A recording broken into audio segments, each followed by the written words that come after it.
The year is 1854. A man stands on a wooden platform 4 stories above a crowd in New York. He orders his assistant to cut the only rope holding him up. The axe swings. The platform drops about an inch. And it stops. His name was Elisha Otis, and his stunt is the reason the elevator you rode today physically cannot fall. Americans take 18 billion elevator rides every year. This is the machinery that catches every single one.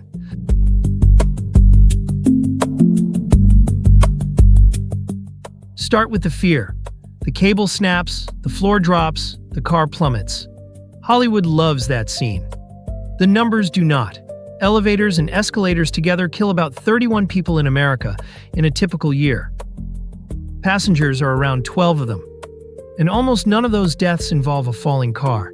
They happen at the doors, or in the gap at the sill, or to technicians working inside the shaft itself. Now weigh that against the exposure. 900,000 elevators, 18 billion trips a year. That works out to roughly 1 passenger death for every 1.5 billion rides. Riding an elevator is one of the safest things you will do all day. And that safety is not luck. It is a stack of independent machines, each one designed on the assumption that everything above it has already failed. Let's audit the stack. Remember where the real deaths were? The doors. So the code went after the doors first. Every hoistway door in that building is mechanically locked from the outside world. It cannot open unless a car is actually parked behind it. The lock is not software. It is a steel latch, and the car itself carries the only key. A clutch on the car engages the latch and rolls both doors open together. And the interlock cuts both ways. If any door on any floor is open, the car will not move. Try to hold the doors and the elevator does not fight you. It just refuses to leave. The most dangerous part of an elevator ride is the threshold, and the threshold is guarded by a lock older than the transistor. Layer 1 is the part everyone worries about. The ropes. Look up through the shaft, and you will not find a rope. You will find 4 to 8 steel cables, each woven from over 100 wires. The safety code requires the full set to hold roughly 8 times the weight of a fully loaded car. And at higher speeds, the required margin climbs toward 12. Now do the math on a failure.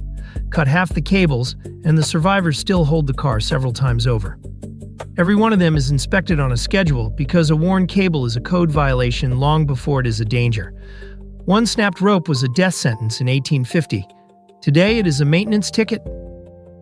Now for the layer nobody thinks about, because it works every single day. The machine brake.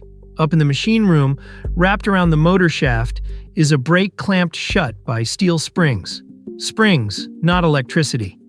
Electricity does the opposite job. It holds the brake open while the car is moving, which flips the failure logic upside down. Cut power to the whole building, and the springs win. The brake slams shut and the car stops right where it is. That is why a blackout leaves people stuck between floors. Being stuck is not the system failing. Being stuck is the system working. Every stop at every floor, that brake is what holds you level while you step across the threshold. It fails exactly one way. Closed.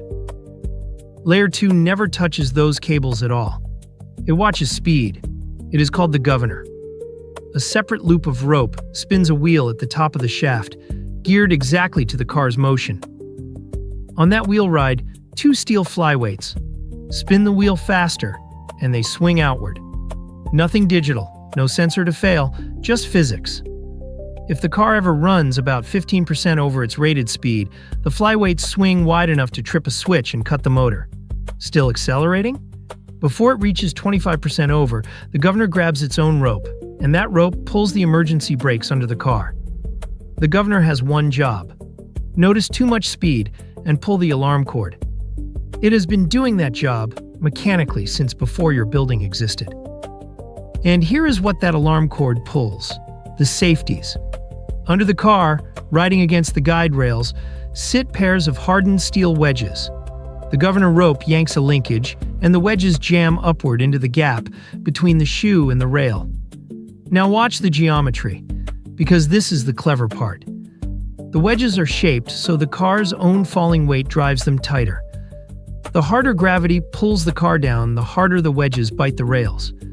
The thing trying to kill you is the power source for the thing saving you. This is the direct descendant of the ratchet Otis stood on in 1854. His caught on notched rails. Yours squeezes smooth ones. Same principle. The fall arms the brake. On a modern elevator, the safeties take a fully loaded car from overspeed to a dead stop in a few feet without using a single volt. Layer 3 is hiding in plain sight. The counterweight. On the other end of those cables hangs a block of steel weighing as much as the car plus roughly 40% of a full load. Which means something strange. An empty car does not want to fall. It wants to rise. The counterweight outweighs it. For a car to free fall, it first has to outpull a counterweight built to nearly balance it. And if everything somehow still ends up at the bottom, the pit floor is not bare concrete.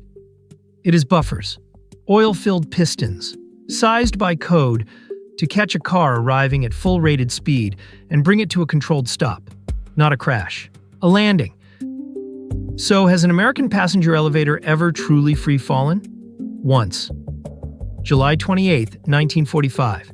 A B-25 bomber lost in fog over Manhattan flies into the 79th floor of the Empire State Building. The impact severs the cables of 2 elevator shafts. Inside one car is a 20-year-old attendant named Betty Lou Oliver. She falls 75 stories to the sub-basement. And she survives. The severed cables piled up in the pit beneath her like a coiled spring. The near-sealed shaft compressed a cushion of air under the falling car. Broken neck, broken back, broken pelvis, and to this day the longest fall ever survived in an elevator. 14 people died in that crash. The passenger in the falling elevator was not one of them. It took a bomber to make an elevator fall. And even then, the shaft itself fought back. None of this is optional, and none of it is new. Since 1921, every device you just saw has been written into law. The code is called ASME A17.1, and it is why an elevator is not really a product. It is a regulated system. The governor trip speeds, the wedge safeties, the rope safety factors, the buffers. Each one is specified, tested at installation, and retested on inspection, on a schedule, in every state. That framed certificate in the corner of the car is not decoration. It is the audit trail of every machine in this video. So the next time the doors close, run the audit yourself. Up to 8 cables rated together for 8 times the load. A governor watching your speed. Steel wedges waiting under the floor.